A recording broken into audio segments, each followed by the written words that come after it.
إن الحمد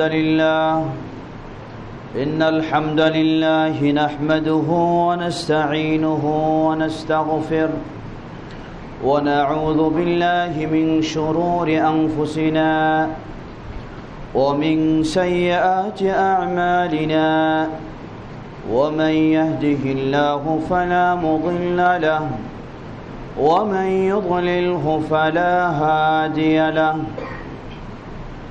وأشهد أن لا إله إلا الله وحده لا شريك له وأشهد أن محمدًا عبده ورسوله يا أيها الذين آمنوا اتقوا الله حق تقاته ولا تموتن إلا وأنتم مسلمون يا أيها الناس اتقوا ربكم الذي خلقكم من نفس واحدة وخلق منها زوجها وبث منهما رجالا كثيرا ونساء واتقوا الله الذي تساءلون به والأرحام إن الله كان عليكم رقيبا يا أيها الذين آمنوا اتقوا الله وقولوا قولا سديدا يصلح لكم أعمالكم ويغفر لكم ذنوبكم ومن يطع الله ورسوله فقد فاز فوزا عظيما أما بعد فإن خير الحديث كتاب الله وخير الهدي هدي محمد صلى الله عليه وسلم وشر الأمور محدثاتها وكل محدثة بدعة وكل بدعة ضلالة وكل ضلالة في النار فأعوذ بالله من الشيطان الرجيم بسم الله الرحمن الرحيم إن عدة الشهور عند الله 12 شهرا في كتاب الله يوم خلق السماوات والأرض منها 4 حرم ذلك الدين القيم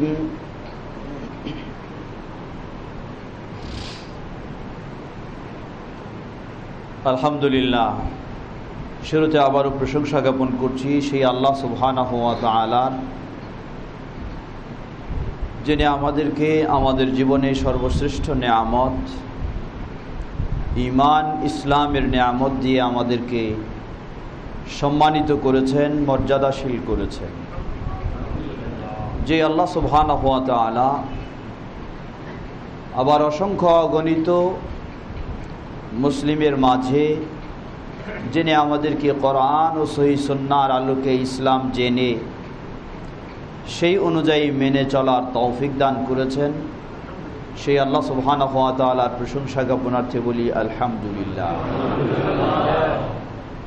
অতঃপর অসংখ্য সালাত ও সালাম পেশ করছি প্রিয় রাসূল মুহাম্মদ সাল্লাল্লাহু আলাইহি ওয়াসাল্লাম, তাঁর আসহাবে কেরাম, আহলি বাইত, শেষ দিবস পর্যন্ত তাঁর প্রতিটি একনিষ্ঠ অনুসারীদের উপর।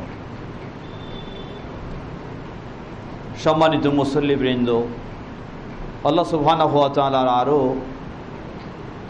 কৃতজ্ঞতা প্রকাশ করছি যিনি সুযোগ করে দিয়েছেন আজকে আপনাদের মাঝে এই জুমার খুতবা প্রদান ও এখানে উপস্থিত হওয়ার। দীর্ঘদিন যাবৎ কথা চলছিল সেই আগস্ট মাসে আসবো করেই প্রোগ্রাম হচ্ছে, আবার বিভিন্ন ব্যস্ততার কারণে পিছিয়ে যাচ্ছে। এরপরেই আবার এসে গেল হজের মৌসুম। সে হজে যাওয়ার কারণে আসা সম্ভব হয়নি। আল্লাহ সুবহানাহু ওয়া তাআলা সুযোগ করে দিয়েছেন আজকে আসার। সেই আল্লাহ সুবহানাহু ওয়া তাআলার প্রশংসা, অতঃপর কৃতজ্ঞতা প্রকাশ করছি তাদের মসজিদ কর্তৃপক্ষ যারা আজকের এই সুন্দর প্রোগ্রামের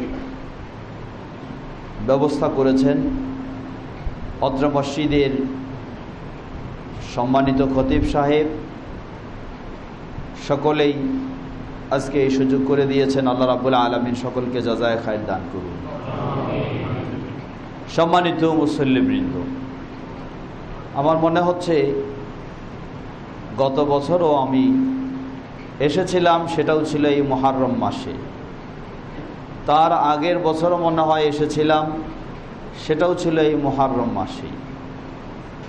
রাসূল সাল্লাল্লাহু আলাইহি ওয়াসাল্লামের সুন্নাহ হলো সময় অনুযায়ী, প্রয়োজন অনুযায়ী এই জুমার খুতবায় সে বিষয় নিয়ে আলোচনা করা। তো মুহররম প্রায় 3 বছর হয়ে যাচ্ছে। এই মুহররমে আসার আমার সুযোগ হচ্ছে, আর মুহররম বিষয়ে আলোচনা চলছে। তো যাক, সময় যেহেতু সে বিষয়ে কিছু কথা হবে এবং ভিন্ন বিষয়েও কিছু কথা হবে ইনশাআল্লাহ।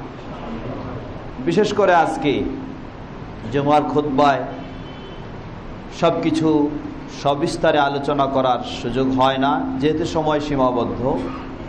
আজকে আমাদের এখানেই এই মসজিদেই মসজিদ কর্তৃপক্ষের আয়োজনে আসর থেকে মাগরিব পর্যন্ত আরও একটি গুরুত্বপূর্ণ বিষয়ে আমাদের আলোচনা ও প্রশ্ন উত্তর পর্ব রয়েছে। সেখানে আমরা সে বিষয়ে কথা বলবো ইনশাআল্লাহ। বিষয়টি সম্ভবত দিন বোঝার পথ ও পদ্ধতি। কারণ আজকে মুসলিম বিশ্ব সর্বত্রই যেন এলোমেলোভাবেই তাদের জীবনযাপন চলছে। তাদের সামনে কোরআন ও সুন্নাহ থাকা সত্ত্বেও কোরআন ও সুন্নাহর সঠিক গাইড সঠিকভাবে তারা হয় পাচ্ছেন না অথবা নিতে পারছেন না। বিশেষ করে আজকে আরও বলতে হয়, আল্লাহ সুবহানাহু ওয়া তাআলা যাদেরকে আরও বিশেষ নিয়ামত দিয়েছেন, যে ইসলামের পথে কোনো মাযহাবের নামে নয়, কোনো তরিকার নামে নয়, কোনো পীর মুরিদের নামে নয়, কোরআন ও সহিহ সুন্নাহর আলোকে যারা চলার সুযোগ পেয়েছি, তাদের মাঝে বা তাদের এই বিষয়টি যেমন অত্যন্ত গুরুত্বপূর্ণ ও ভালো দিক, কিন্তু কিছু বিষয়ের কারণে আবার অনেক সমস্যাও দেখা দিচ্ছে। বিশেষ করে আপনাদের এই চট্টগ্রামে বলা যেতে পারে এখন পর্যন্ত চট্টগ্রাম শহরে কোরআন ও সহিহ সুন্নাহর আলোকে সালাত আদায় হয়, দিন প্রচার ও প্রসারের কার্যক্রম হয়। একটি মসজিদ, সেটি হচ্ছে এই খুলশী এই জামে মসজিদ। আল্লাহ সুবহানাহু ওয়া তাআলার কাছে আমরা দোয়া করছি, আল্লাহ রাব্বুল আলামিন এই মসজিদকে কিয়ামত পর্যন্ত যেন এই সঠিক পথ ও পদ্ধতিতে কোরআন ও সহিহ সুন্নাহর আলোকে আহলুল হাদিস বা সালাফদের যে আকীদা ও আমল ও মানহাজ, সে অনুযায়ী যেন এই মসজিদ প্রতিষ্ঠিত থাকে, আল্লাহ রাব্বুল আলামিন সেটি কবুল করে নিন। এবং এই মসজিদের এই দাওয়াতি কার্যক্রম শুধু মসজিদের এরিয়া বা খুলশীতে সীমাবদ্ধ নয়, বরং এটাকে কেন্দ্র করে গোটা চট্টগ্রামে যেন কোরআন ও সহিহ সুন্নাহর এই সঠিক সালাফদের পথ ও পদ্ধতিতে ইসলাম প্রচার প্রসার চর্চা শিক্ষা প্রশিক্ষণের গোটা চট্টগ্রামে ব্যাপকভাবে ব্যবস্থা নেওয়া যেতে পারে, আল্লাহ সুবহানাহু ওয়া তাআলা সেই তৌফিক আমাদেরকে দান করুন। যে বিষয়টি বলছিলাম যে আজকে আমরাও বিভিন্ন রকমের চিন্তার ধারক বাহক হয়ে গেছি। আমাদের মাঝে গ্রুপের পর গ্রুপ, দলের পর দল, এর শেষ নেই। একটু আগেও বলছিলাম যেমন কি দলমুক্ত বা দল ছাড়া, দল নাই এই নাম দিয়েও দল চলতেছে। এখন দলমুক্ত কোনো দল নাই, কিন্তু এই নাম দিয়ে আরেকটা দল চলতেছে। এটাই হলো তাদের দল। তারা বলে যে আমরা কোনো দল করি না, আমরা কোনো গ্রুপে নাই, এটাই হলো তাদের গ্রুপ। তো এই সমস্ত বিষয়গুলি আমাদের ভাবার বিষয়, আমাদের একটু জানার বিষয়। আল্লাহ সুবহানাহু ওয়া তাআলার কৃতজ্ঞতা প্রকাশ করতে হবে যে আল্লাহ রাব্বুল আলামিন আপনাকে আমাকে আজকে সেই মুসলিম হয়েও শিরকি আকীদার ধারক বাহক যারা তাদের মাঝে রাখেননি, মুসলিম হয়েও যারা বেদাতের লালন করছে তাদের মাঝে আল্লাহ সুবহানাহু ওয়া তাআলা আপনাকে রাখেননি। সুতরাং আল্লাহর কৃতজ্ঞতাও আপনাকে প্রকাশ করতে হবে এবং নিজেও যেন আবার ওই রকম চিন্তায় চলে না যাই, সেক্ষেত্রে আমাকে অবশ্যই সতর্ক সচেতন থাকতে হবে। আল্লাহ আমাদের সকলকে সে তৌফিক দান করুন। সম্মানিত মুসল্লিবৃন্দ, বর্তমান একটি প্রসঙ্গ নিয়ে কথা চলছে। সে প্রসঙ্গটি হচ্ছে মিনার প্রসঙ্গ। যেই মিনায় উল্লেখযোগ্য সংখ্যক হাজীগণ মৃত্যুবরণ করেছেন।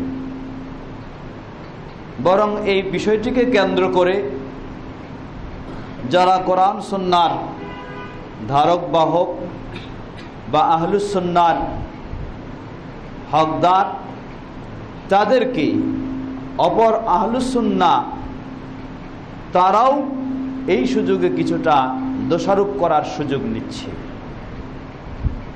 আমাদেরকে মনে রাখতে হবে, কিছু কথা বললে চিন্তা করা দরকার, আমার এই কথাটা কার পক্ষে বা বিপক্ষে বলছি। আপনি যখন একজন আহলুল বিদআহ তাদের বিপক্ষে কথা বলবেন, সেটাও আপনার ইনসাফ ভিত্তিক হতে হবে। কারণ আপনি বেদাতির বিরুদ্ধে কথা বলে নিজেই যদি বেইনসাফি করেন, তাহলে আপনিও তো এক অন্যায় করে ফেললেন। এমন নয় যে আহলুল বিদআর বিরুদ্ধে আপনি কথা বলছেন, তাই সেখানে আপনি লাগাম ছাড়া কথা বলবেন, ইনসাফ ছাড়া কথা বলবেন, তাহলে মানুষের কাছে আপনি ছাড় পেলেও আল্লাহর কাছে কিন্তু ছাড় পাবেন না। আহলুল বিদআর বিরুদ্ধেও আপনাকে কথা বলতে হবে, কিন্তু সেখানেও ইনসাফ আপনাকে ঠিক রাখতে হবে। তো এটা যদি আহলুল বিদআর ক্ষেত্রে হয়, তাহলে আহলুস সুন্নাহর কোনো ত্রুটির ক্ষেত্রে আপনি যখন কথা বলবেন, তখন আপনাকে আরো কতটুকু সচেতন থাকতে হবে। সেই জন্য প্রসঙ্গক্রমে একটু স্মরণ করে দিতে চাই, এবছর দুটি দুর্ঘটনা ঘটেছে। একটি মক্কায় সেই ক্রেন ভেঙে গিয়ে, আরেকটি মিনায়। কেউ কেউ আহলুস সুন্নাহ দাবি করা সত্ত্বেও এটাকে আল্লাহর গজব হিসাবে, তারা আল্লাহর গজবের হকদার হয়ে গেছে, তাই তাদের উপর আল্লাহর গজব এসেছে, সেই সৌদি বা সৌদির মানুষেরা বা সৌদির প্রশাসন এই ধরনেরও মন্তব্য করেছেন, তারা লিখিয়েছেন। আমরা বলবো যে এটি তাদের চিন্তা ছাড়াই কথা। এই ধরনের আবেগী হয়ে তথাকথিত সেই শিয়া সমাজ যে ধরনের কথা বলে সুন্নিদের ক্ষেত্রে, কোরআন সুন্নাহর অনুসারীদের ক্ষেত্রে, সেই রকম কোনো আহলুস সুন্নাহ অপর আহলুস সুন্নাহর ক্ষেত্রে কথা বলতে পারে না। আহলুস সুন্নাহকে অপর আহলুস সুন্নাহর ক্ষেত্রে কথা বললে একটু অবশ্যই তাকে চিন্তা করে, তাকে ভেবে কথা বলা দরকার। কোনো সন্দেহ নেই, গোটা মুসলিম বিশ্বের কাছে এই দুর্ঘটনা দুটি অবশ্যই বেদনাদায়ক। অবশ্যই এটা আমাদের জন্য দুঃসংবাদ। কখনো আমরা তাদের জন্য অমুক তমুক ইত্যাদি বলে নিজেদের একটা সুসংবাদের সুযোগ নিয়ে ফেলব, এটা আহলুস সুন্নাহ কখনো মনে করতে পারে না। মনে করতে পারে এটা আহলুল বিদআহ। অতএব এই বিষয়ের ক্ষেত্রে সংক্ষিপ্ত দু একটি কথা স্মরণ করে দিচ্ছি। প্রথম বিষয়, একজন মুসলিম সে আকীদা পোষণ করে তার জীবনে যা কিছু ঘটছে সব কিছুই তার তাকদীরের আলোকেই ঘটছে। অতএব এই দুর্ঘটনা, সেখানে যারা নিহত হয়েছেন, আমাদের দেশেরও অনেক মানুষ রয়েছেন, আমাদেরও নিজেদের কারো বাবা, কারো ভাই, কারো ছেলে, কারো বোন, কারো মা সেরকম রয়েছেন। অবশ্যই আমরা ব্যথিত, গোটা মুসলিম বিশ্ব এর জন্য ব্যথিত হবে। এটাই একজন মুসলিম হিসাবে অপর মুসলিমের প্রতি এই চেতনা বা এই ধারণা বা এইভাবেই থাকতে হবে। তো প্রথম বিষয় আমরা বলবো কদ্দারাল্লাহু মা শাআ ফাআল। এটা ভাগ্যে ছিল, ঘটে গেছে। আল্লাহ সুবহানাহু ওয়া তাআলা তাকদীরে রেখেছেন, ঘটে গেছে। দ্বিতীয় বিষয়, যারা সেখানে দায়িত্বশীল তাদের, বিশেষ করে মিনার বিষয়টি, অবশ্যই সেখানে কিছু ত্রুটি ঘটেছে। বিশেষ করে যারা পথ নির্দেশনার দায়িত্বে ছিলেন তাদের কিছু ত্রুটির কারণেই এই দুর্ঘটনাটিও সেখানে ঘটেছে।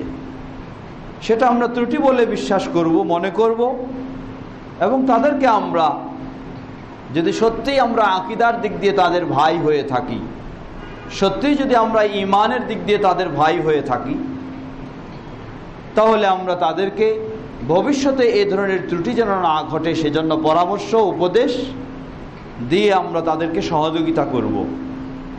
কিন্তু কখনো তাদেরকে, যাদের আকীদা বা ঈমানের ভাই নয়, তাদের মতো আমরা তাদেরকে আক্রমণ করতে পারি না। এই সুযোগটিকে নিয়েছে আজকে গোটা বিশ্বে।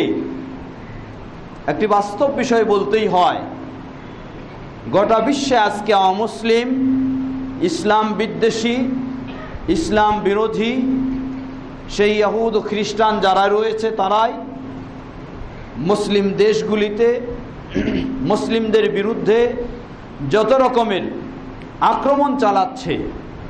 বেশিরভাগ এই আক্রমণগুলিকে হাতিয়ার হিসাবে ব্যবহার করছে সেই শিয়া সমাজকে। হাতিয়ার হিসাবে তারা আজকে ব্যবহার করছে সেই শিয়া সমাজকে। এই বিষয়টি সকলের একটু মনে রাখা দরকার। আজকে সেই সিরিয়া, সেখানের বিষয়, যারা প্রকৃত আহলুস সুন্নাহ, আহলুল হক, সালাফদের সেই সঠিক আকীদায় বিশ্বাসী, শিয়া আকীদায় বিশ্বাসী নয়, তাদেরকে কিভাবে সেখানে দমন করা হচ্ছে, হত্যা করা হচ্ছে, বলার অপেক্ষা রাখে না। সেই বাগদাদ, সেই ইয়ামান এবং আরো যত দেশগুলিতে দেখুন, সকল ক্ষেত্রেই অমুসলিমেরা, প্রকৃত সুন্নাহর অনুসারী যারা, ইসলামের অনুসারী যারা, তাদেরকে দমন করছে, তাদেরকে শেষ করে দিচ্ছে সেই শিয়াদের সহযোগিতা নিয়ে। সুতরাং এই সেই ইয়ামানে সৌদি আরবের যে হামলা, সেটি বা কেন ছিল? আমরা বাহ্যিকভাবে অনেকে মনে করি যে ইয়ামান একটা মুসলিম দেশ, সৌদি আরব একটা মুসলিম দেশ, কেন সেখানে হামলা করবে? এটা একটা সাধারণ মানুষের ধারণা বা ভাবা বিষয়, স্বাভাবিক এটা। কিন্তু কেন হলো এটা, সে বিষয়টি তো আমরা একটু ভিতরে সঠিক তথ্য নেওয়ার চেষ্টা করিনি। কাদের উপর হামলা, কেন হামলা? যাদের উপর হামলা আপনারা জানেন, তাদের পরিচয়টি কমপক্ষে ঔসি গোষ্ঠী। তারা আকীদাগত দিক দিয়ে, ধর্মীয় দিক দিয়ে চরমপন্থী শিয়াদের অন্তর্ভুক্ত। তাদের বিশ্বাস পৃথিবীর যেখানেই সুন্নি রয়েছে তাদের উপর আক্রমণ করাটাই হচ্ছে তাদের দায়িত্ব। এমনকি মক্কা মদিনার উপর আক্রমণ করা ও এটা দখল করাই হলো তাদের টার্গেট। যদি এই মুসলিম হয়ে থাকে তাহলে সে কোন মুসলিম, একটু চিন্তা করার বিষয়। সম্মানিত দিনী ভাইরা, অতএব এই শিয়াদের যে মতবাদ, তাদের যে আক্রমণ, তাদের যে অবস্থান, সেটি কখনো একজন মুসলিমের, যিনি প্রকৃতপক্ষে কোরআন ও সুন্নাহর অনুসারী, সেই ব্যক্তির তাদের মতো হতে পারে না। তাই আমরা সংক্ষিপ্তভাবে এতটুকু বলতে পারি যে সেখানে যারা নিহত হয়েছেন, প্রথম বিষয় একজন মুসলিমের আকীদা থাকবে কদ্দারাল্লাহু মা শাআ ফাআল, যা ভাগ্যে ছিল সেটা ঘটে গেছে। এটি একজন মুসলিম হিসাবে তাকে বিশ্বাস করতে হবে। কখনো বলার সুযোগ নাই যদি এটা না হতো তাহলে এটা হতো। আল্লাহ রাসূল সাল্লাল্লাহু আলাইহি ওয়াসাল্লাম বলেন, ফাইন্না লাউ কালিমাতু লাউ তাফতাহু আমাল আশ-শায়তান। এই যদি শব্দটা ব্যবহার করা শয়তানের কাজকে উন্মুক্ত করে দেয়। তো এখানে কখনো বলার সুযোগ নেই যে যদি এই হতো তাহলে এটা হতো না। এটি কোনো মুসলিমের, যিনি আল্লাহর প্রতি আস্থাশীল, তার এই কথা কখনো হতে পারে না। প্রথম বিষয় আমাদেরকে বিশ্বাস করতে হবে কদ্দারাল্লাহু মা শাআ ফাআল, আল্লাহ যা ভাগ্যে রেখেছেন ঘটে গেছে।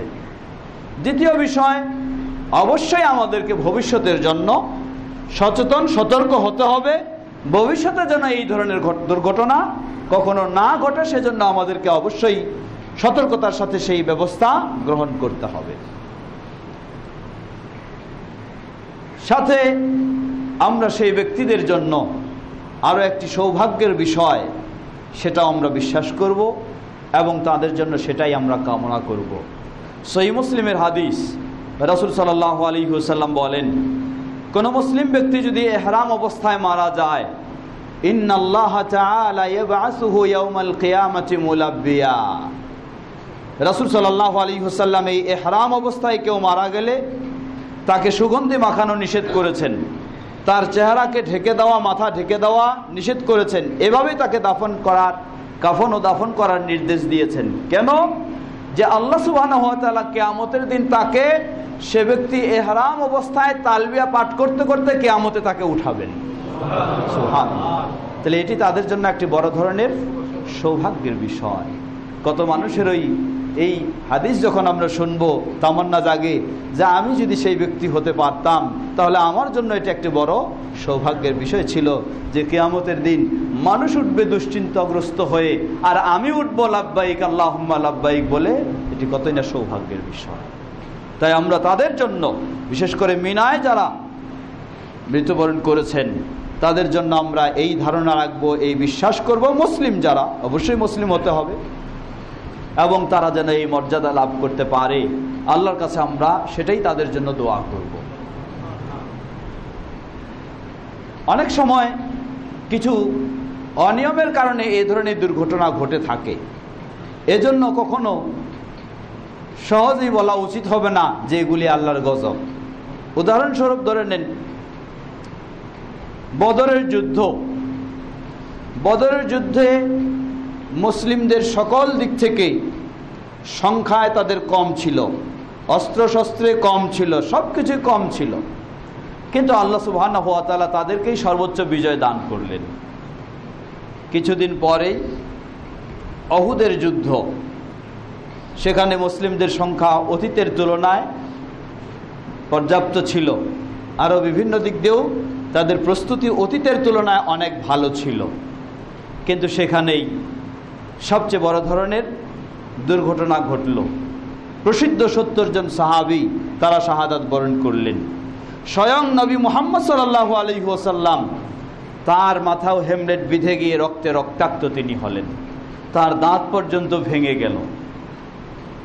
আপনি কি বলবেন যে এটা তাদের প্রতি আল্লাহর গজব ছিল? নাউজুবিল্লাহ, এটা তো কখনো কোনো মুসলিম বলতে পারে না।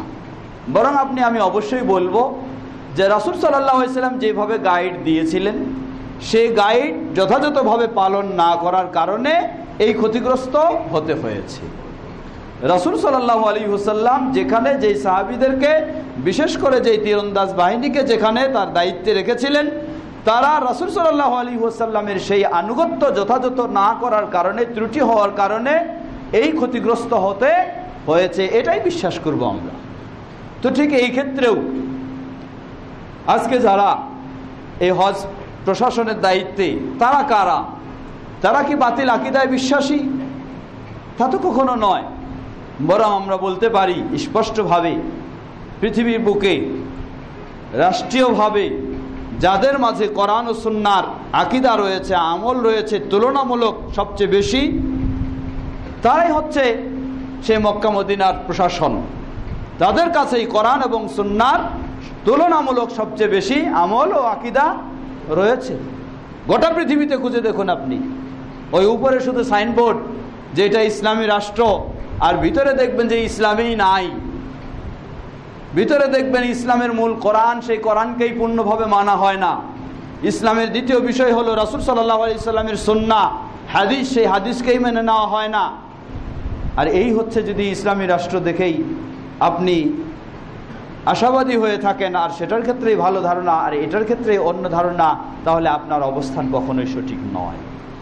সুতরাং এই ক্ষেত্রে আমাদের ধারণা হতে হবে যে এটি তাদের যেভাবে গাইড দেওয়া হয়েছিল দায়িত্বশীলদের, সেই গাইড সঠিকভাবে না পালন করায় এই দুর্ঘটনা ঘটেছে।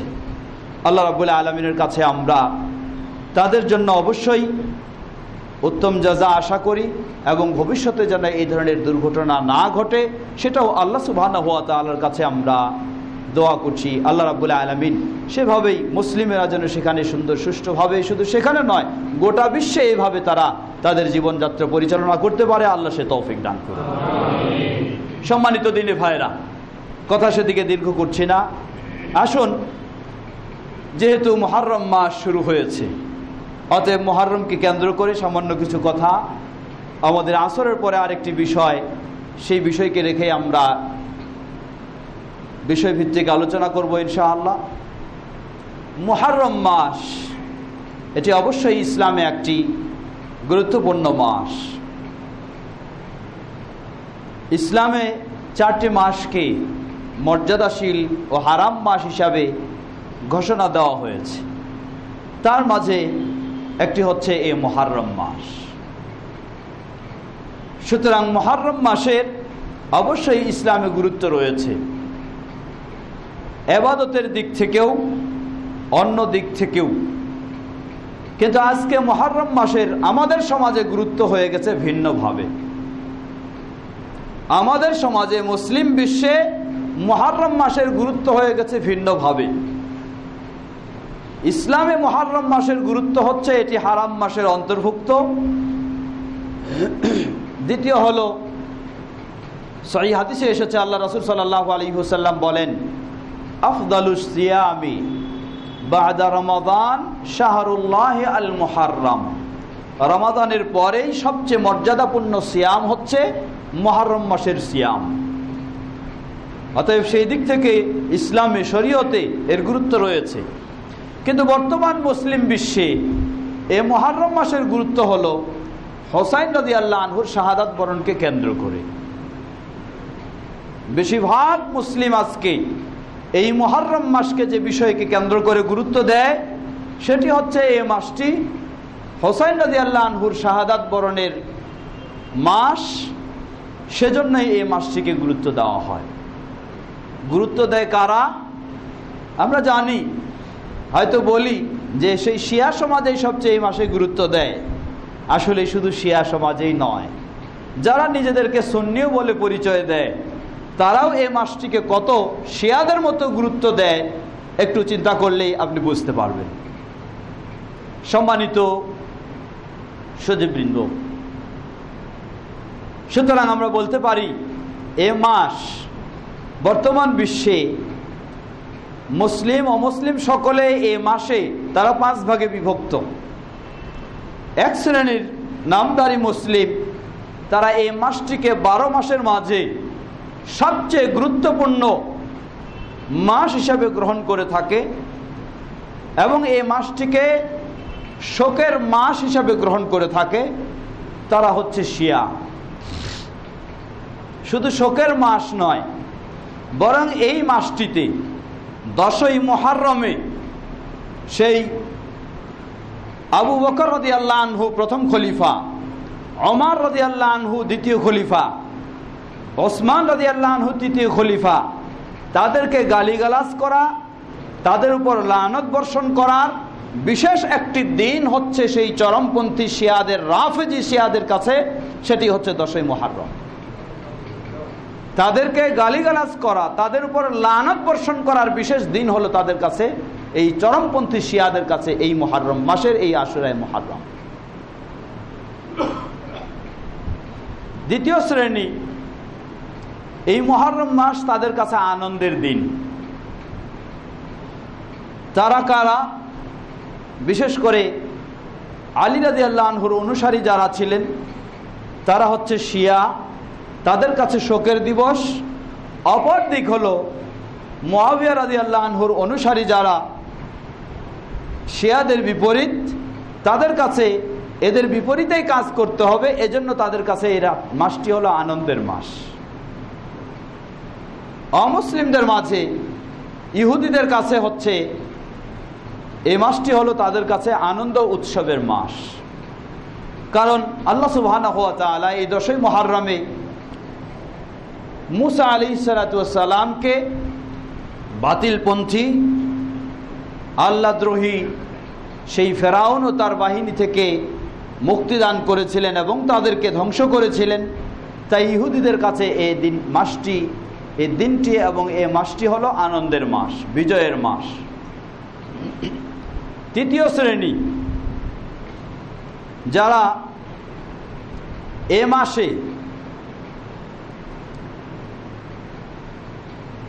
মাসে এমনভাবে মাসটিকে অতিবাহিত করে যে তারা কিছুই অনুভব করতে পারে না যে কবে মুহররম আসলো আর কবে গেল। বিশেষ কিছু তাদের করণীয় নাই, বিশেষ কিছু তাদের বর্জনীয় নাই। এটা হলো গাফিল শ্রেণী, একেবারে গাফিল, তারা সব দিক থেকেই গাফিল। চতুর্থ শ্রেণী, যারা এই মাসে মুহররমকে কেন্দ্র করে, আশুরায়ে মুহররমকে কেন্দ্র করে বেশ কিছু গুরুত্ব দিয়ে থাকে, তবে ইসলামী শরীয়তে যেগুলি ইবাদত সেগুলি না করে নিজেদেরকে সুন্নি বলে পরিচয় দেয়, আবার শিয়াদের ইবাদতগুলি তারা পালন করে। এটি হচ্ছে বেদাতি শ্রেণী। বিশেষ করে দেখবেন আপনাদের এই চট্টগ্রামেও আরো বেশি পাবেন।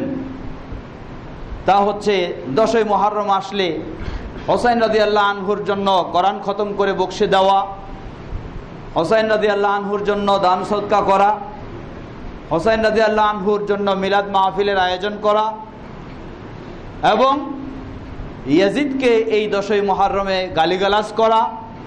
এরা নিজেদেরকে কিন্তু কখনো শিয়া বলে পরিচয় দেয় না, নিজেদেরকে সুন্নি বলে দাবি করে। তবে আপনাদের এখানে তো সুন্নির আবার হিসাব নাই, কিছু আছে গরম সুন্নি, এরা নাকি খুবই গরম। তারা মূলত এত গরম সুন্নাহ থেকে দূরে সরে গেছে, এটাই হয়ে গেছে তাদের কাছে সুন্নি। আর সুন্নি বলতে যেটা আমরা বুঝাচ্ছি তা হলো শিয়াদের বিপরীত যে সমস্ত মুসলিম যারা শিয়া নয়, নিজেদেরকে দাবি করে তারা। তো তারা এই চতুর্থ শ্রেণী, তারা নিজেদেরকে শিয়া বলে না বটেই, কিন্তু শিয়াদের আমলগুলি তারা এই মুহররম মাসে আশুরায়ে মুহররমে তারা সেগুলি পালন করে। সবচেয়ে বড় আফসোসের বিষয় হলো ওই শ্রেণী, এই চতুর্থ শ্রেণী, তারা আজকে যারা আহলুস সুন্নাহ প্রকৃতপক্ষে বা সালাফি বা আহলুল হাদিস, তাদেরকে তারা কি করে? শিয়া বলে অপবাদ দেয়। হয়তো বা চট্টগ্রামে আপনাদের এই মসজিদটাকেও শিয়া মসজিদ বলেও কেউ কেউ পরিচয় দিয়ে থাকে। অনেক জায়গায় এই ধরনের রয়েছে যেখানে মসজিদ আমাদের আহলুল হাদিসদের মসজিদের সংখ্যা কম, সেখানে সেগুলিকে অন্যরা শিয়া মসজিদ বলেও বা বিভিন্ন রকমের অপবাদ দিয়ে পরিচয় দিয়ে থাকে। তো যেভাবে যারা এইভাবে সালাত আদায় করে আহলুল হাদিসের এই পদ্ধতিতে, সালাফিদের পদ্ধতিতে, তাদেরকে ওরা শিয়া বলে অপবাদ দিয়ে থাকে। আমরা বলবো তাদেরকে, এটি আপনাদের মিথ্যা অপবাদ ছাড়া কিছুই নয়, বরং পৃথিবীর বুকে শিয়াদের সবচেয়ে যারা কোরআন ও সহিহ সুন্নাহর আলোকে কঠোর প্রতিবাদ করে থাকে তারাই হচ্ছে এই আহলুল হাদিসরা, তারাই হচ্ছে এই সালাফিরা, তারাই হচ্ছে এই আহলুস সুন্নাহর প্রকৃত অনুসারীরা। বরং আপনারাই হলেন শিয়া, শিয়া না হলেও শিয়ার ছোট ভাই আপনারা। কারণ এই আশুরায়ে মুহররমকে কেন্দ্র করে শিয়ারা হোসাইন রাদিয়াল্লাহু আনহুর জন্য শোক পালন করে, আর আপনারা হোসাইন রাদিয়াল্লাহু আনহুর জন্য কোরআন খতম করেন। আপনারা হোসেন রাদিয়াল্লাহু আনহুর জন্য মিলাদ মাহফিলের আয়োজন করেন, তাহলে শিয়াদের অধিকাংশ কাজগুলি আপনাদের মাঝেই রয়েছে। অতএব শিয়া আপনারাই শিয়া বা আপনারাই শিয়াদের ছোট ভাই। বিশেষ করে পৃথিবীর বুকে যে মিলাদ পালন করা হয়, ঈদে মিলাদুন্নবী পালন করা হয়, এটার উৎপত্তি কবে থেকে হলো? কারাই এর উৎপত্তি ঘটালো? পৃথিবীর বুকে হিজরি ৪র্থ শতাব্দীর শেষের দিকে মিশরের কায়রোতে ফাতেমি বংশ, এই শিয়া সমাজ, তাদের মধ্যেই সর্বপ্রথম এই ঈদে মিলাদুন্নবী চালু হয় এবং এই মিলাদ প্রথা চালু হয়। শিয়ারাই এই মিলাদকে সর্বপ্রথম আবিষ্কার করে পৃথিবীর বুকে। আর সেই মিলাদেই হয়ে গেছে আজকে যাদের কাছে গুরুত্বপূর্ণ ইবাদত। তাহলে তারা শিয়ার অনুসারী বা শিয়ার ছোট ভাই ছাড়া আর কি হতে পারে? কখনো আহলুল হাদিস বা সালাফিদের মাঝে ওই শিয়াদের অনুসরণ করে এই ইবাদতগুলি তাদের মাঝে কখনো নেই। তারাই এগুলি সর্বোচ্চ প্রতিবাদ করে থাকে। সুতরাং আজকে তারা আহলুল হাদিসদেরকে শিয়া বলে অপবাদ দিয়ে থাকে। প্রকৃতপক্ষে না, আহলুল হাদিসরা সম্পূর্ণ এ থেকে মুক্ত, বরং আপনারাই তাদের পথে, তাদের মতে, তাদের কাজ আপনারাই করে থাকেন। এটি হলো ৪র্থ শ্রেণী। ৫ম শ্রেণী, যারা এ মাসটিকে বা এই দিনটি মুহাম্মদ সাল্লাল্লাহু আলাইহি ওয়াসাল্লাম, খোলাফায়ে রাশিদিন, সাহাবাই কেরামগণ যেভাবে পালন করেছেন সেভাবেই পালন করার চেষ্টা করে। এরাই হচ্ছে আহলুল হক, এরাই হচ্ছে সঠিক অবস্থানে, তারাই হচ্ছে আহলুল হাদিস, তারাই হচ্ছে সালাফি, তারাই হলো কোরআন ও সহিহ সুন্নাহর আলোকে সঠিক অবস্থানে। আমরা যেন এই ৫ম শ্রেণী যারাই হচ্ছে এই মাসে, এই দিনে হক অবস্থানে রয়েছে, তাদের মধ্যে যেন আমরা হয়ে যেতে পারি। আল্লাহ আমাদের সকলকে সে তৌফিক দান করুন। ওয়া আখিরু দাওয়ানা আলহামদুলিল্লাহি রাব্বিল আলামিন।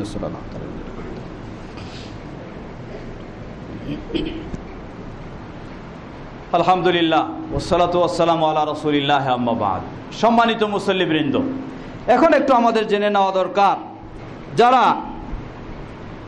এই আশুরায়ে মুহাররমে হক অবস্থানে, সঠিক অবস্থানে রয়েছে, তাদের কাজটাই বা কি হতে পারে, করণীয় কি এবং বর্জনীয় কি?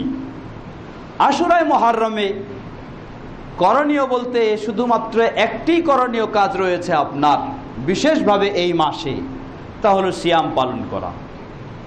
একটু আগে যে হাদিসটি আমি শুরুতে বলেছি, আল্লাহ রাসূল সাল্লাল্লাহু আলাইহি ওয়াসাল্লাম বলেন, আফদালুস সিয়ামি বা'দা রমাদান শাহরুল্লাহি আল মুহাররম। সর্বোৎকৃষ্ট, উত্তম, মর্যাদাপূর্ণ সিয়াম হচ্ছে মুহররম মাসের সিয়াম। হাদিসটি উন্মুক্তভাবে বলা হয়েছে মুহররম মাসের সিয়াম।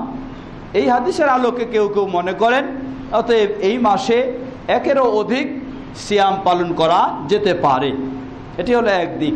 দ্বিতীয় হলো বিশেষভাবে এই মাসে যে সিয়াম রয়েছে আশুরায়ে মুহাররমকে কেন্দ্র করে। আশুরায়ে মুহাররম, কেন আশুরায়ে মুহাররম বলা হয়? আশুরায়ে মুহাররম আশারা শব্দ থেকে আশুরা শব্দটি এসেছে, যা আশারা শব্দের অর্থ হলো 10। এই মুহররম মাসের 10ম তারিখ, 10ম দিবসটিকে কেন্দ্র করেই যেহেতু, তাই এটিকে আশুরা মুহররম বলা হয়। হিজরি বর্ষের প্রথম মাস হচ্ছে এই মুহররম মাস। আল্লাহ সুবহানাহু ওয়া তাআলা সূরা তাওবায় বছরের মাসের সংখ্যাগুলি স্পষ্ট উল্লেখ করেছেন। আজকে পৃথিবীতে যত ধরনের সেই ক্যালেন্ডার বা বর্ষপঞ্জি থাকুক না কেন, যেই ভাষাই হোক, সকল ভাষায় সকল জাতির কাছে বছরের মাস হচ্ছে 12টি মাস। মূলত এটার মূল হচ্ছে আল্লাহ সুবহানাহু ওয়া তাআলা বছরটিকে 12 মাসে ভাগ করেছেন। সর্বপ্রথম এই 12 মাসের ক্যালেন্ডার দিয়েছেন আল্লাহ সুবহানাহু ওয়া তাআলা। সেটাকেই অনুসরণ করে পৃথিবীর সকল ভাষায় সকল জাতির কাছে বছরটিকে 12 মাসে বিভক্ত করে আপন আপন ভাষা অনুযায়ী তারা নাম দিয়েছে। মূলত মূল ভাগ হচ্ছে 12 মাস, সেটি আল্লাহ সুবহানাহু ওয়া তাআলা করেছেন। কবে থেকে? ইয়াউমা খালাকাস সামাওয়াতি ওয়াল আরদ, যেদিন থেকে আল্লাহ সুবহানাহু ওয়া তাআলা আসমান এবং জমিন সৃষ্টি করেছেন, সেদিন থেকে বছরটিকে 12 মাসে আল্লাহ রাব্বুল আলামিন বিভক্ত করেছেন। অতএব এই 12 মাসের মূল উৎপত্তি হচ্ছে আল্লাহ সুবহানাহু ওয়া তাআলা এটা করে দিয়েছেন। আল্লাহ রাব্বুল আলামিনই এই সূচি, এই ক্যালেন্ডার এটা আল্লাহ রাব্বুল আলামিনই দিয়েছেন, সেটা থেকে পরবর্তীতে সকলেই বিভিন্ন সুবিধা মতো নিজের ভাষায় নিজের অঞ্চলে হিসাবে গ্রহণ করেছে। তো হিজরি বর্ষ হিসাবে প্রথম মাস হচ্ছে মুহররম মাস। কিন্তু ইসলামে কখনো নববর্ষ উদযাপনের বিধান নেই, যার কারণে মুহররম মাস কোন দিকে শুরু হয় আমরা কেউ অনুভবই হয়তো অনেকে করতে পারি না। মূলত এই বিষয়টি আমাদেরকে স্মরণ করে দিচ্ছে, মুসলিমদের যদি নববর্ষ পালনের কোনো বিধান থাকতো তাহলে অবশ্যই সেটি হতো হিজরি নববর্ষ, কিন্তু এখানে যেহেতু কোনো পালনের সুযোগ নেই, অতএব মুসলিমের জন্য, কোনো মুসলিম ব্যক্তির জন্য কখনো নববর্ষ উদযাপনের সুযোগ নেই। আফসোস করে বলতে হয়, আজকে মুসলিম হয়ে আমরা সেই অমুসলিমদের পাশ্চাত্যের অনুসরণ করে ইংরেজি নববর্ষ উদযাপনে আজকে মেতে উঠি। বিশেষ করে আপনাদের পাশেই ওই সেই কক্সবাজারে কখন সেই নতুন বর্ষের সূর্য উদিত হবে, সূর্য পূজারীদের মতো সূর্য পূজার জন্য সেখানে মানুষেরা গিয়ে অপেক্ষা করে থাকে। এটি সম্পূর্ণ সূর্য পূজারীদের কাজ, কোনো মুসলিম ব্যক্তির এ কাজ হতে পারে না। ঠিক তেমনইভাবে মুশরিকদের অনুসরণ করে বাংলা নববর্ষ পহেলা বৈশাখ উদযাপন করছে আজকে এই মুসলিম সমাজ। কোনো মুসলিমের জন্য পহেলা বাংলা নববর্ষ হোক বা ইংরেজি নববর্ষ হোক, উদযাপন এই অনুষ্ঠানে অংশগ্রহণ কোনোভাবেই কোনো মুসলিম ব্যক্তি করতে পারে না। এটি মুসলিমদের করণীয় নয়, এটি হলো অমুসলিমদের। যদি ইসলামে বৈধ থাকতো তাহলে হিজরি নববর্ষ উদযাপনের আপনার বিধান হতো। যেহেতু এখানে কোনো কিছুই নেই, এটাই আপনাকে প্রমাণ করে দিচ্ছে যে ইসলামে এই ধরনের বিষয় নেই। কিন্তু আফসোসের সাথে বলতে হয়, আমাদের অজ্ঞতার কারণে বলুন আর সেই অমুসলিমদের চাপের কারণে বলুন, পর্যায়ক্রমে আমরা আমাদের ঈদ যেই আনন্দের সাথে উদযাপন করি তার চেয়েও যেন বেশি আনন্দ উল্লাসের সাথে এই নববর্ষের দিনগুলিকে আজকে এই মুসলিম সমাজ উদযাপন করে যাচ্ছে। এটি কোনো মুসলিমের জন্য কখনো বৈধ নয়, এটি হারাম। অবশ্যই আপনাকে এটা থেকে বিরত থাকতে হবে। কমপক্ষে আপনার অধীনে আপনার পরিবারের সন্তানদেরকে, সদস্যদেরকে বিরত রাখতে হবে সাধ্যপক্ষে যাদের সম্ভব হয়। আল্লাহ রাব্বুল আলামিন এই অমুসলিমদের কালচার থেকে, কর্মকাণ্ড থেকে আমরা যেন বিরত থাকতে পারি, আল্লাহ আমাদের সে তৌফিক দান করুন। সম্মানিত দিনী ভাইরা, অতএব আশুরায়ে মুহররমকে কেন্দ্র করে কোরআন ও সহিহ সুন্নাহ অনুযায়ী আমাদের যা করণীয় কর্তব্য তাহলে একটি, তা হলো সিয়াম পালন করা। আশুরায়ে মুহররমের সিয়াম, যেগুলি স্পষ্ট আলোচনা করতে গেলে দীর্ঘ সময় হয়ে যাবে, সেদিকে যাচ্ছি না, সংক্ষিপ্ত বলছি। হাদিসটি সহিহ বুখারীর, সাহাবী আব্দুল্লাহ ইবনে আব্বাস রাদিয়াল্লাহু তাআলা আনহুমা বর্ণনা করেন, তিনি যখন নবী সাল্লাল্লাহু আলাইহি ওয়াসাল্লাম মক্কা থেকে মদিনায় গেলেন, গিয়েই দেখলেন, প্রথম বছরেই দেখলেন যে মদিনার ইহুদি যারা, তারা এই 10ই মুহররমের সিয়াম পালন করে। তাদেরকে জিজ্ঞাসা করলেন, কি ব্যাপার, কেন তোমরা সিয়াম পালন করছো? তারা বললেন যে এই দিনটি হলো সেই ঐতিহাসিক দিন। আল্লাহ সুবহানাহু ওয়া তাআলা মুসা আলাইহিস সালাতু ওয়াস সালাম, তিনি ছিলেন তাওহীদপন্থী, তাওহীদের পথে, আর তাওহীদ বিরোধী তাগুতের পথে ছিল সেই ফেরাউন। আল্লাহ রাব্বুল আলামিন তাওহীদপন্থী মুসা আলাইহিস সালাম এবং তার অনুসারীদেরকে এই আশুরায়ে মুহররমে মুক্তি দান করেছেন শত্রুদের থেকে। অপরপক্ষে সেই তাগুত পন্থী সেই ফেরাউন এবং তার বাহিনীকে এই আশুরায়ে মুহররমে আল্লাহ সুবহানাহু ওয়া তাআলা পৃথিবীতে ধ্বংস করে দিয়েছেন। এজন্য মুসা আলাইহিস সালাতু সালাম আল্লাহর কৃতজ্ঞতা প্রকাশার্থে এই দিনটিতে সিয়াম পালন শুরু করেছেন, আর আমরা তার অনুসারী তাই পালন করছি। রাসূল সাল্লাল্লাহু আলাইহি ওয়াসাল্লাম বললেন, তোমাদের অবস্থা, আজকে তোমরা মুসা আলাইহিস সালামের দিনকে তো সত্যিকারই পালন করছো না, তাই যদি এই কৃতজ্ঞতা প্রকাশার্থে তোমরাও সিয়াম পালন করো, জেনে রাখো ওয়া নাহনু আহাক্কু বিমূসা মিনকুম, তোমাদের চেয়ে আমরাই মুসা আলাইহিস সালামের সেই কৃতজ্ঞতার সুন্নাহকে জারি রাখার বেশি অধিকার রেখে থাকি। ফাসামান নবী সাল্লাল্লাহু আলাইহি ওয়াসাল্লাম ওয়া আমারা বিসিয়ামে, ফলে সেদিন থেকে নবী সাল্লাল্লাহু আলাইহি ওয়াসাল্লাম ইসলামের বিশেষ ইবাদত হিসাবে আশুরায়ে মুহররমের সিয়াম পালন শুরু করেন এবং সাহাবায়ে কেরামদেরকেও আশুরায়ে মুহররমের সিয়ামের নির্দেশ দেন। এজন্য এই হাদিসেই প্রমাণ করে হিজরি প্রথম বর্ষে আশুরায়ে মুহররমের সিয়ামের হুকুম ছিল ওয়াজিব, নফল নয়, ওয়াজিব ছিল সেটি।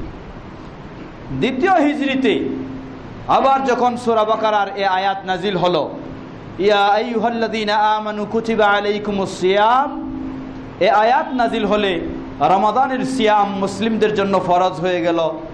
রাসূল সাল্লাল্লাহু আলাইহি ওয়াসাল্লাম তখন ঘোষণা দিয়ে দিলেন যে এখন থেকে আশুরায়ে মুহররমের সিয়াম হলো ঐচ্ছিক বিষয়, ঐচ্ছিক ইবাদত। মান শাআ সামা, যে ইচ্ছা করে সিয়াম পালন করবে আর যে ইচ্ছা করে নাও করতে পারে, কারণ সেটি আর অপরিহার্য নয়। এখন অপরিহার্য মুসলিমদের জন্য হলো রমাদানের সিয়াম পালন করা। তবে আশুরায়ে মুহররমের যে মর্যাদা, যে ফজিলত ছিল, সেই ফজিলত কখনো রহিত হয়নি, সেটি এখনো বহাল রয়েছে। রাসূল সাল্লাল্লাহু আলাইহি ওয়াসাল্লাম বলেন, সহিহ মুসলিমের হাদিস, ওয়া সাওমু ইয়াউমি আশুরা আহতাসিবু আলাল্লাহ আইয়ুকাফিরা সানা আল্লাতী ক্বাবলা। আমি আল্লাহ সুবহানাহু ওয়া তাআলার কাছে আশা রাখি, যে ব্যক্তি আশুরায়ে মুহররমের সিয়াম পালন করবে, আল্লাহ সুবহানাহু ওয়া তাআলা এর বিনিময় তার অতীতের 1 বছরের গুনাহগুলিকে ক্ষমা করে দিবেন। সুতরাং এই মর্যাদা, এই ফজিলত সেটি এখনো বহাল রয়েছে। তাই আমরা আমাদের দেশে চাঁদ দেখা হিসাব অনুযায়ী আশুরায়ে মুহররম, মুহররমের 10 তারিখ যেদিন হয় সেদিন আমরা সিয়াম পালন করব। এখন আশুরায়ে মুহররমের সিয়াম কয়দিন পালন করব? নবী সাল্লাল্লাহু আলাইহি ওয়াসাল্লাম এভাবে তিনি 10ম হিজরি পর্যন্ত আশুরায়ে মুহররমের একটি সিয়াম পালন করে আসছিলেন। শেষের দিকে রাসূল সাল্লাল্লাহু আলাইহি ওয়াসাল্লামের কাছে সাহাবায়ে কেরামগণ আবেদন করলেন, হে আল্লাহ রাসূল সাল্লাল্লাহু আলাইহি ওয়াসাল্লাম, এই আশুরায়ে মুহররমের দিনটি ইহুদি যারা, তারা এই দিনে সিয়াম পালন করে এবং এই দিনটির তারা বেশি মর্যাদা দেয়, এটিকে উৎসব হিসাবে পালন করে। আর আমরাও যদি এটা করে থাকি তাহলে তাদের সাথে আমাদের একটা সাদৃশ্য হয়ে যায়। সুতরাং আমাদের কিছু ব্যতিক্রম হওয়া দরকার। রাসূল সাল্লাল্লাহু আলাইহি ওয়াসাল্লাম তখনই সিদ্ধান্ত দিলেন যে যদি আগামী বছর আমি বেঁচে থাকি, লা আসুমান্না তাসিআ, তাহলে আমি অবশ্যই 9 তারিখে সিয়াম পালন করব। এই সিদ্ধান্ত দিলেন বটে, কিন্তু রাসূল সাল্লাল্লাহু আলাইহি ওয়াসাল্লাম আর আগামী বছর আশুরায়ে মুহররমকে পাননি। তিনি তার আগেই পৃথিবী থেকে বিদায় নিয়ে চলে গেছেন।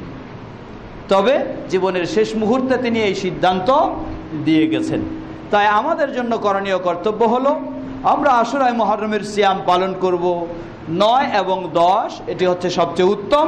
যদি 2 দিন কারোর জন্য কষ্টকর হয়ে থাকে, একদিনও সে রাখতে পারে, শুধু 10এও অসুবিধা নেই।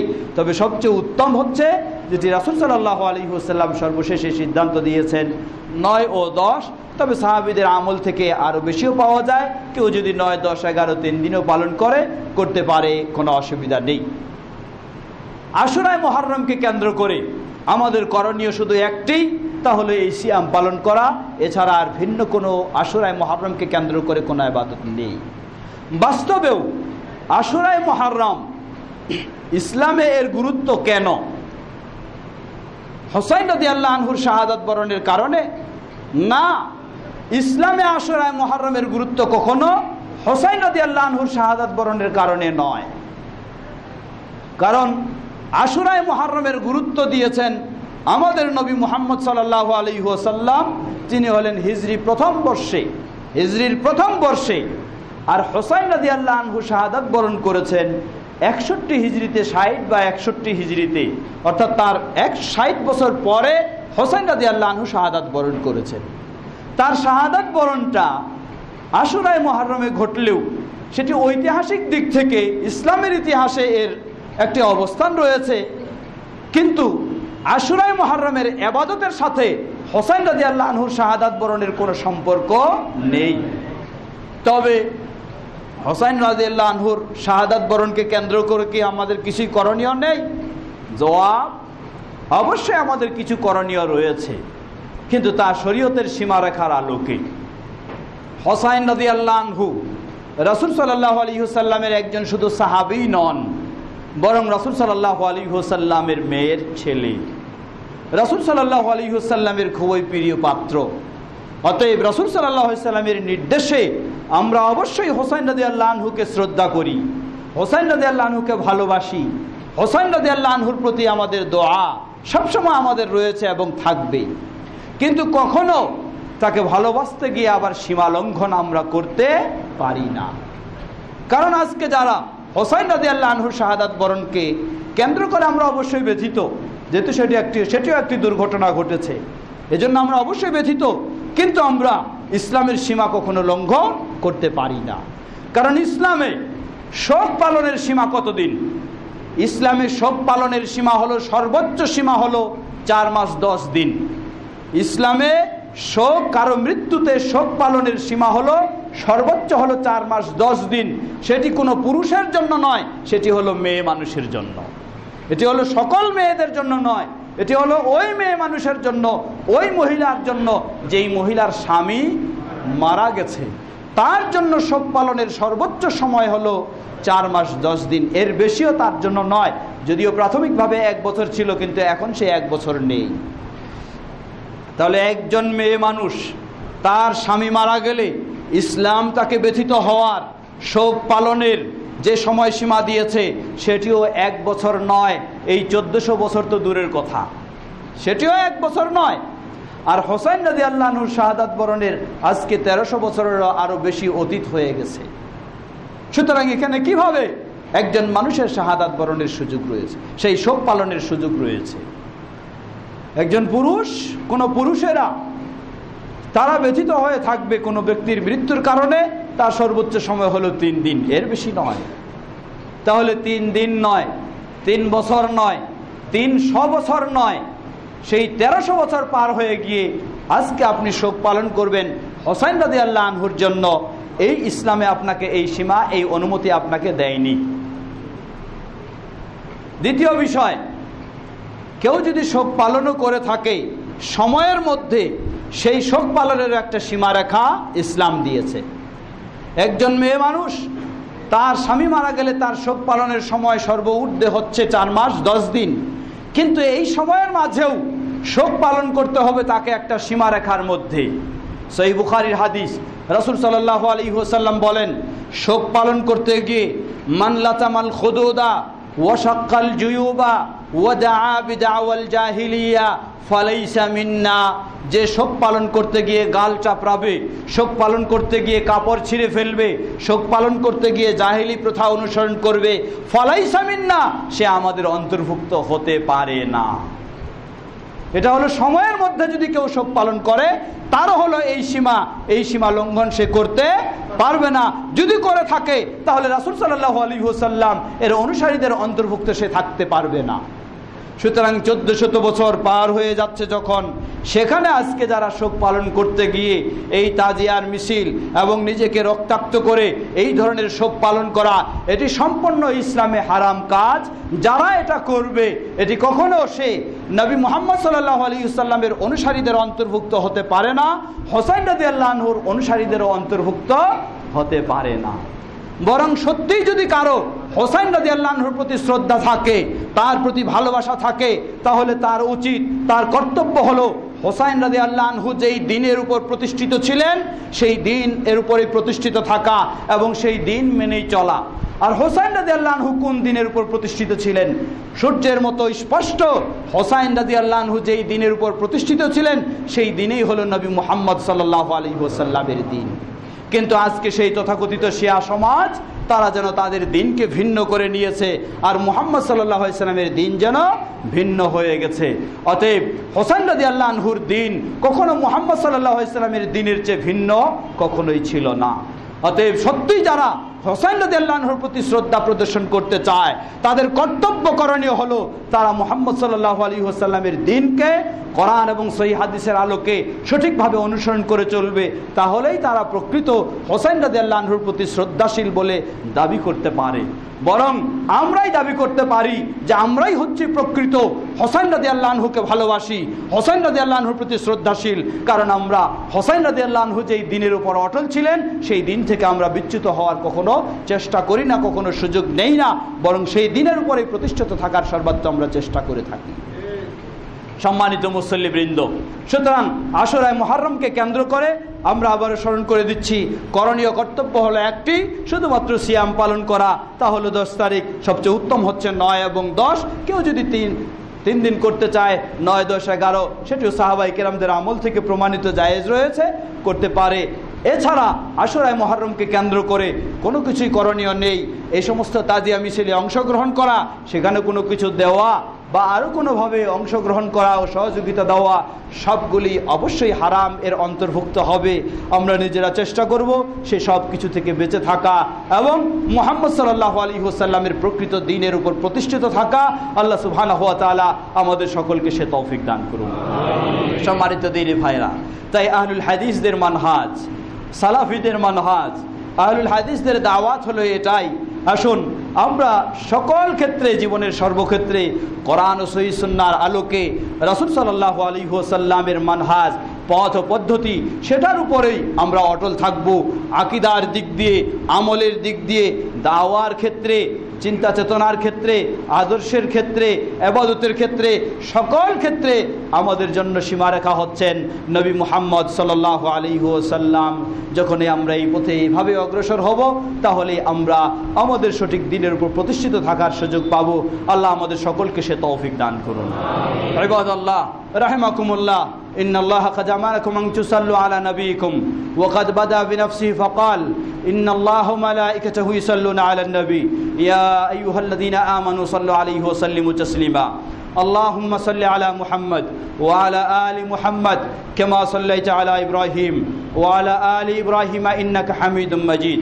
اللهم بارك على محمد وعلى آل محمد كما باركت على إبراهيم وعلى آل إبراهيم إنك حميد مجيد. اللهم ارض عن الخلفاء الراشدين وعن سائر أصحاب نبيك الكريم. اللهم أعز الإسلام والمسلمين في كل مكان. اللهم أعز الإسلام والمسلمين في كل مكان.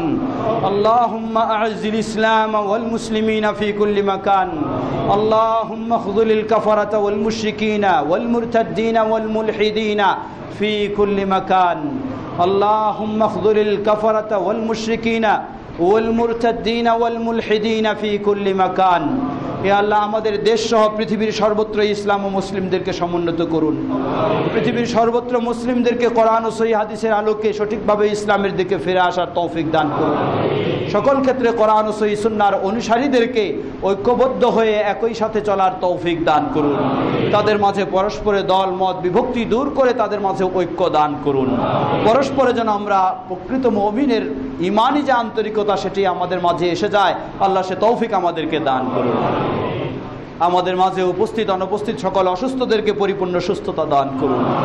যারা বিদায় নিয়ে চলে গেছেন, সে মুসলিমদের ভুল ত্রুটি ক্ষমা করে তাদেরকে জান্নাতুল ফেরদাউস নসিব করুন।